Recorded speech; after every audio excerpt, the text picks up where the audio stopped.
राष्ट्रीय स्वयंसेवक संघ तरफ आज भोगराई निर्वाचन मंडल में शतवार्षिक पालन कर राष्ट्रीय स्वयंसेवक संघ 1925 मसीहा विजया दशमी तिथि डाक्तर केशव बलिराम हेडगेवार द्वारा प्रतिष्ठित होता।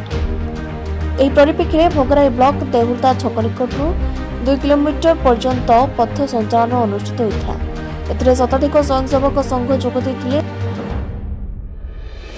शताधिक वर्ष संघर्ष सर्वव्यापी तथा सर्वस्पर्शी होबार योजना रही संघ पक्ष हिंदू धर्म रक्षा और हिंदू राष्ट्र गढ़ा संघ काम कर कार्यक्रम में भोगराई बीजेपी नेता आशीष पात्र समिति सभ्य राधाकांत प्रधान दिलीप कामेला समेत 200 रु अधिक कर्मी जोगदे।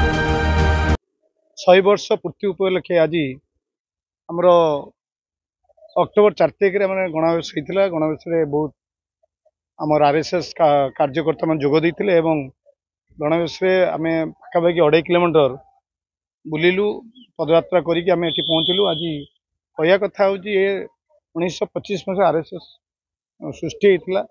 1950 100 वर्ष आज पूर्ति पालन करा पूर्ति पालन ये आज सबू लोक जो संघ लोक मैंने बहुत खुशी एवं उल्लास अच्छा केमिति हिंदू धर्म को बंचार अच्छी हिंदुत्व को बंचार अच्छी ए बाबद संघर कार्य सब अच्छी।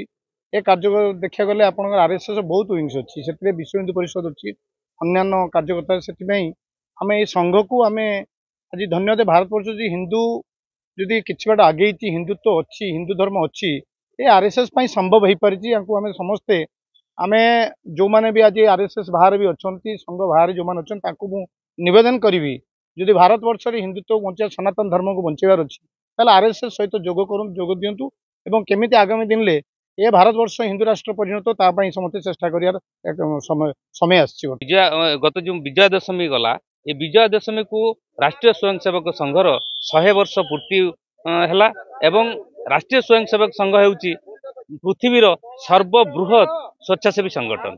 ये स्वेच्छासेवी संगठन केवल राष्ट्रवाद एवं हिंदू एकता पाई ई तार कार्य 100 वर्ष धरी करि चली एवं एहा द्वारा यार उद्देश्य होउची कोन ना भारत वर्ष को अखंड भारत वर्ष को विश्वगुरु करेबार एक उद्देश्य ताहा किछि मात्रा सफल हो सारानी।